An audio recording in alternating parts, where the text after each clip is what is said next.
America చట్టసభ సెనెట్లో దేశ అధ్యక్షుడు Trump కు వ్యతిరేకంగా పలువురు ఎంపీలు చేసిన వ్యాఖ్యలు ప్రస్తుతం వైరల్ గా మారాయి.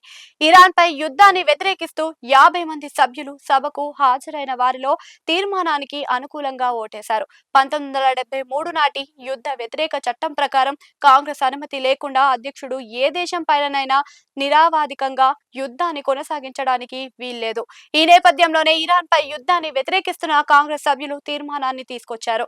ఇది ఆమోదం కూడా పొందింది. ఫలితంగా ట్రంప్ దూకుడుకు బ్రేకులు పడ్డాయి. ఈ సందర్భంగా తీర్మానం ప్రవేశపెట్టిన డెమోక్రటిక్ సీనియర్ సభ్యుడు గెర్క్ మిక్స్ మాట్లాడుతూ తీవ్ర వ్యాఖ్యలు చేశారు. ట్రంప్ ను చెత్తతో పోల్చారు. ఇలాంటి చెత్త మనిషిని, పాలకుడిని నేను ఎప్పుడు చూడలేదని వ్యాఖ్యానించారు. అమెరికా పరువును తీశారని అన్నారు.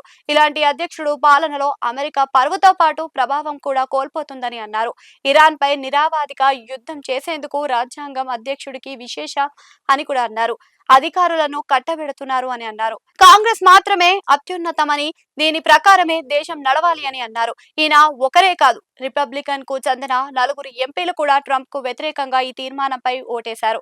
వారు కూడా సభలో తీవ్ర వ్యాఖ్యలు చేసినట్టు మీడియా పేర్కొంది. ఏకఛత్రాధిపత్యంగా వ్యవహరించడానికి ప్రజలు ఓటేయలేదు అని, ట్రంప్ తన విధానాలను మార్చుకోవాలని తాము పదే పదే చెప్పామని వారు తెలిపారు.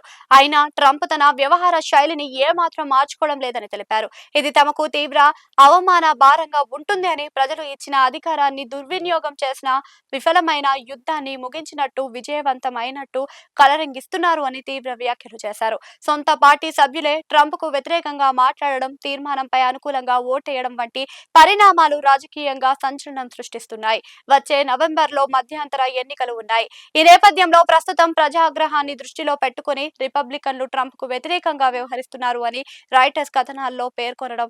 అంతేకాదు, ప్రజలు కూడా ట్రంప్ పాలనపై తీవ్ర ఆవేదన వ్యక్తం చేస్తున్నట్లుగా తెలిపారు. ఈ నేపథ్యంలో రిపబ్లికన్లతో కూడా ట్రంప్ పై వ్యతిరేకత పెరుగుతున్నట్టుగా వివరించడం గమనార్హం.